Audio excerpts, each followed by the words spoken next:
सदर जय गुरुदेव। स्वागत है आपका मनोज्योतिष भाई CS पटाख में। मैं अनुराध। सर्वविदित थे चैत्र नवरात्र प्रारंभ होने जा रहे हैं एक दिन बाद। 13 तारीख हमारा हिंदू नववर्ष भी प्रारंभ होने जा रहा है, नया संवत्सर भी प्रारंभ होने जा रहा है। तो ऐसे में हम ज्योतिष के क्या प्रयोग करें, ऐसे में हम क्या आध्यात्मिक साधना करें जिससे कि हमारे जीवन के कष्ट, हमारे जीवन के संताप, हमारे जीवन की जरा व्याधि समाप्त हो। ज्योतिष जैसे आप सभी जानते हैं, ज्योतिष विज्ञान तो है ही, लेकिन साथ में वो एक अध्यात्म भी है। ज्योतिष आपको आस्तिक बनाता है, ज्योतिष आपको ईश्वरवादी बनाता है, ज्योतिष आपको आस्थावान बनाता है, आशावादी बनाता है। इसलिए मैं ज्योतिष के जो सारे उपाय जो मैं बताता हूँ उनको उपाय नहीं कहते हुए मैं प्रयोग कहता हूँ। क्यों?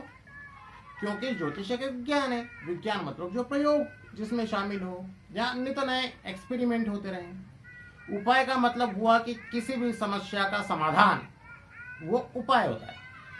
तो ज्योतिष में मैं इतना विद्वान नहीं हूँ, मैं इतना बड़ा ज्ञानी नहीं हूँ कि मैं आपको किसी भी समस्या का सीधे समाधान कर दूँ।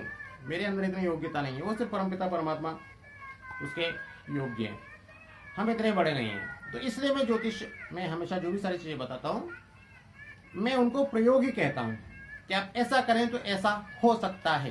यदि ऐसा नहीं होता तो फिर नेक्स्ट एक्सपेरिमेंट हम करेंगे, नया नया करेंगे, नया नया सीखेंगे। ज्योतिष में सदैव शोध जारी रहते हैं। चैत्र नवरात्र प्रारंभ होने जा रहे हैं, हम मुद्दे पे हैं। ऐसे में यदि आपके घर में आपको ऐसा लगता है कि कोई वास्तु दोष है, आपको यदि ऐसा लगता है कि आपके घर में कोई हलाए कलाए जैसा कुछ हो गया है, आपको ऐसा महसूस होता है कि किसी का कुछ करा कराया है, आपको ऐसा कुछ महसूस होता है कि आपके घर में बरकत नहीं रहती, रिद्धि सिद्धि का वास नहीं है, आरोग्य नहीं है, वैभव नहीं है, तो आप ये मान के चलेगी कहीं ना कोई नेगेटिव एनर्जी जो है, कोई नकारात्मक ऊर्जा जो है वो अपना असर दिखा रही है, वो काम कर रही है।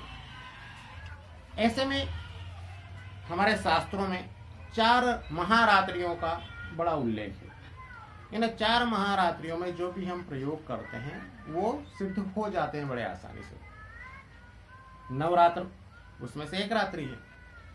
तो नवरात्र जैसे नाम से वो समझ में आता है कि इसमें 9 रात्रियां होती हैं, लेकिन इन 9 ही जो रात्रियां हैं, इन 9 ही रात्रियों को हम एक रात्रि के रूप में देखते हैं। तो इन 9 दिनों में हम भगवती किस तरह से साधना कर सकते हैं, या हम क्या करें ऐसा कोई प्रयोग जिससे कि हमारे जीवन के कष्ट, हमारे जीवन के संताप समाप्त हो जाए। आइए मैं आपको बताऊं कि हम ऐसा क्या छोटा सा एक प्रयोग करें जिससे कि बाधाएं पूरी तरीके से समाप्त हो जाए। ये मैं नहीं कहता, लेकिन आपको रिलीफ होगा, ये 100% श्योर है। आपको 90% रिलीफ होगा, इस बात की मैं गारंटी लेता हूँ।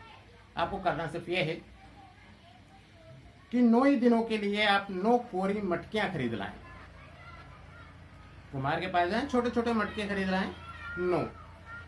9 बंडल मिलेंगे बाजार में, आसानी से आपको मिल जाते हैं। जो नवग्रह जो होते हैं उसकी समिधा, उसकी लकड़ियां आपको 9 ग्रहों की मिल जाएगी।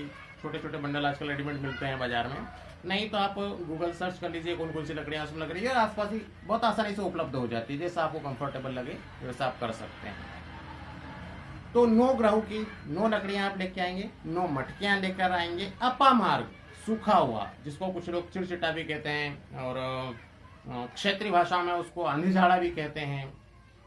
तो अपामार्ग लेके आएंगे, कोशिश करिएगा कि सूखा मिल जाए। तो सूखा खूब मिलेगा वो आपको खेतों में, मेड़ों में, कहीं सड़क के किनारे खूब आसानी से वो मिल जाता है। साथ में काली मिर्च। पहले दिन नवरात्र जब शुरू होंगे 13 तारीख से, जैसे तो 13 तारीख को दोपहर को आपको क्या करना है कि एक घड़ा लेना है, एक मटकी लेना है कोरी, उसमें आप अपामार्ग डालेंगे, थोड़ी काली मिर्च डालेंगे, 9 ग्रहों की समिधा उसमें डालेंगे। साथ में भीमसेनी कपूर आपको बाजार में मिल जाता है, उपलब्ध है वो, उसे आप लेकर आएंगे और उससे उसे आप जला देंगे। मटकी में सारी सामग्री को इकट्ठा कर लिया और कपूर के साथ उसे जला दिया। वो जलेगा, उससे धुआं निकलेगा। कोशिश करिएगा कि वो धुआं घर के कोने कोने में पहुंच जाए। जब वो कोने कोने में वो धुआं जब जाएगा, फैलेगा, तो आप ये मान के चलेगा कि जहां जहां वो धुआं जाएगा वहां से नेगेटिविटी, नकारात्मकता, वास्तु दोष, किया कराया, हराए कलाए, नजर, जो भी है वो सब बाहर निकल जाएगा। पहले दिन प्रयोग किया, दूसरे दिन प्रयोग किया, तीसरे दिन प्रयोग किया, 9 ही दिन आपको ये लगातार क्रम से करते रहना है। 13 तारीख को दोपहर में किया, 14 तारीख दोपहर तक वो रखा रहेगा, फिर उसे हटा दिया, 14 तारीख दोपहर को फिर नई मटकी ली, फिर उसमें किया, फिर वो अगले दिन दोपहर तक रखा रहेगा। इस तरीके से हम क्रम वाइज करते रहें। आखिरी दिन इन सभी मटकियों को हम ले जाकर किसी भी जल में, बहते हुए जल में प्रवाहित कर दें। एक चीज ऐसा यदि आप करते हैं तो आपको इससे बहुत रिलीफ होगा, इस बात का मेरा दावा है। इसके साथ यदि आपका एक वास्तु की टिप्स मैं आपको दे रहा हूं कि यदि आपको ऐसा लगता है कि आपका जो ईशान कोण है, जो आपका पूर्वी क्षेत्र है, जो है वो थोड़ा सा दूषित है, वो दोष युक्त है, तो उस दोष को हटाने के लिए आप एक बहुत छोटा सा सुंदर सा प्रयोग कर सकते हैं। पीतल की एक छोटी सी डिब्बी लेकर आए, बनवा रहे हैं सुनार से, छोटी सी, उसमें गंगा जल भर के टाइट ढक्कन लगा के उसे लेकर ईशान कोण में कहीं भी पवित्र जगह पर, शुद्ध जगह पर, जैसे भगवान का स्थान होना चाहिए, कायदे से मंदिर होना चाहिए ईशान कोण में, यदि नहीं है तो साफ सुथरी जगह पे आप उसे कोने में ले जाकर वहां पर रख दीजिए। आप देखिए ईशान धीरे धीरे जो दोष है उसका प्रभाव कम होता जाएगा। आप देखेंगे कि आपके जीवन में यश, वैभव, संतति, संपत्ति, सुख, समृद्धि की वृद्धि हो रही है। आप ये दोनों प्रयोग करके देखिए, निसंदेह भगवती सद्गुरु दया की आप लोगों पर कृपा बरसेगी और आप सुख, समृद्धि, यश और कीर्ति को प्राप्त करोगे। आप मेरे साथ बने रहिए आने वाले वीडियो तक। तब तक के लिए सादर जरूर।